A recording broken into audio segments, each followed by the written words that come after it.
welcome to my channel. My name is Cage, and today I wanted to discuss a topic that I keep seeing pop up on Reddit and many Facebook groups that I'm part of concerning guitar and kind of the playability setup specs. So I wanted to share with you guys what I usually would set a guitar for. Pretty much for anybody who was asking for low action. And really all you're going to need to achieve this is the right truss rod tool for your guitar and something like this, which is a fret action gauge or a string action gauge. And the specs that I like to go with are going to be 4/64 on the treble side, or 1.5 millimeters, and 5/64 on the bass side, which is about 2 millimeters, just a little under. And I get that measurement from my 12th fret, from the top of the fret to the bottom of the reading here. At the 12th fret, we're going to look at the card and where the bottom of the string is.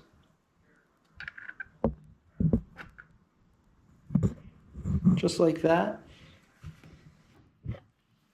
And keep in mind, this is just a reference point for string action. This is about as low as I like to make the string action on a guitar.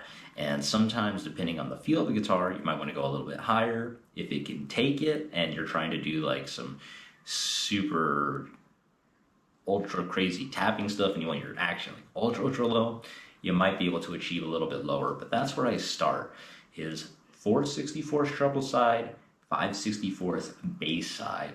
And again, that's going to be 1.5 millimeters to about 2 millimeters with a little bit of a staggering. And those measurements, like I said, they're what I like to start with. I used to work for a certain big box guitar store, did a lot of setups locally for people. And those are the specs that people seem to fall in love with when they ask for low action, is that spec right there. And if somebody was to ask me, I want it low but not too low, then I'm probably going to set it maybe a 5/64 across the board, stagger up to 6/64, depending on what the guitar can take. Generally, for higher action, if the player is asking for that, we'll go up to like 7/64, or I'll take the measurement of what they brought the guitar in with and see if we can achieve close to that with after truss rod adjustment and everything. That brings me to my next point, which is, if you're going to adjust your action, don't immediately start with your saddles or your bridge height. You're going to want to check your truss rod first and foremost. So the biggest thing when somebody has brought me a guitar and they say the action is too high, I'll check the truss rod, and to check the truss rod, you're just going to depress the first fret and the last fret on the guitar, and I use the low E string as my reference. And you're going to check at the 7th fret and see if there's any gap from the top of the fret to the bottom of the string. And generally with my guitars and with it's kind of the higher end shred guitars, you're going to set the neck pretty darn close to dead straight. I usually have, maybe a little bit more than like cardstock, or a little thinner than cardstock's width of relief here. An easy way to go about checking relief is to get yourself something like some feeler gauges. These ones are Music Nomad feeler gauges. They're actually labeled for acoustic, electric, and bass guitar, so that makes it very easy to start with.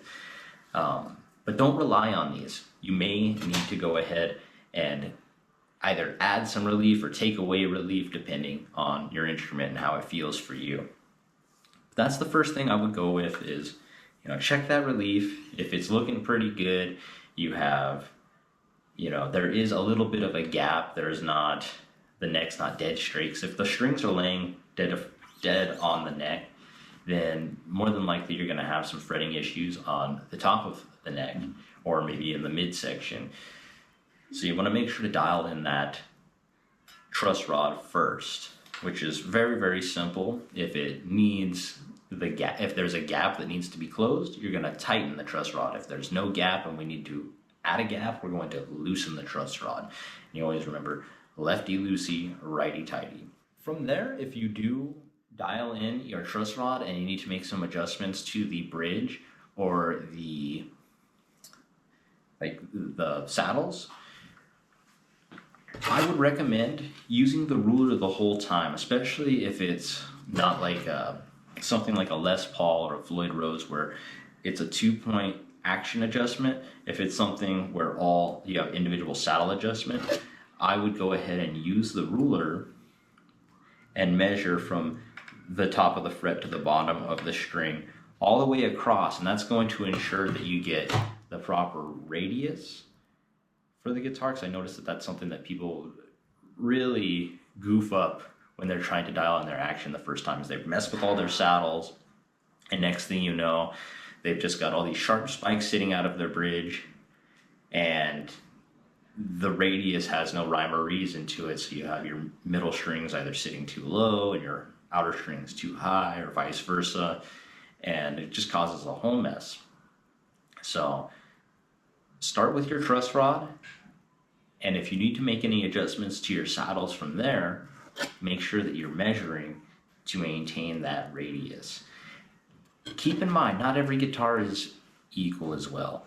Some guitars are going to allow you to put the action virtually as low as you can get it. I've seen some guitars where it doesn't even make sense that they're not fretting out, but somehow they do play really well. It's something that I've seen a lot with high-end Telecasters, Les Pauls, ESPs, Ibanez Prestiges, where it's kind of hard to make them fret out. And then on the flip side of that, I've seen the same kind of high-end guitars where you could never achieve that action with that particular guitar just because of the way it was manufactured. I've had guitars with perfectly level frets, seems like the neck angle is good to go, and we're only able to achieve that 5/64 action. However, still feels good. So always set your action based on personal preference and what you like. If you like a low action, try my recommendation of 4/64 to 5/64 staggering and see how it feels. If you want it a little bit lower, see if the guitar will take it.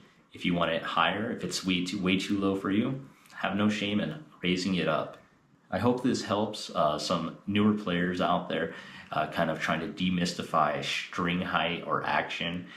It definitely is player preference when it comes to string height and action for many reasons, whether it be mitigating buzzing or just making the guitar play better, or maybe you like your guitar to be a little stiffer feeling. Tunings and string gauges, it's all going to affect how low you can actually have your action. So start with those measurements, get yourself a string action gauge like that. 1.5 millimeter to 2 millimeters is about a good place to start for lower action. So number one, you want to start with your truss rod, because that's going to kind of determine overall how you're going to be able to get the action. If your truss rod is seized, or you can't back it off anymore, you might have to do some you might have to get a little bit more creative with the remedies you use to achieve the string action that you like, or the playability that you like. I've encountered many guitars, especially newer ones, where you have the truss rod backed off all the way and yet the neck still pitches back a little bit. One of the ways that I've been able to remedy that is simply by just going up a gauge on the strings. And it can be a little bit stiff at first. You'll get used to it if you need to do that, and then eventually, hopefully, it develops a bow to where you can go down in lighter strings if you want later down the line. And vice versa, I've encountered guitars where the truss rod is pretty much, it's maxed out. We've gotten it as far as we can go, and there's still pretty significant action on the guitar. So I've done things like put strings, like 8-gauge strings on there, and basically just tell them, your truss rod's not going to allow us to go any lower on the strings. Neck angle was good. We're going with lighter strings, so there's less tension on the neck.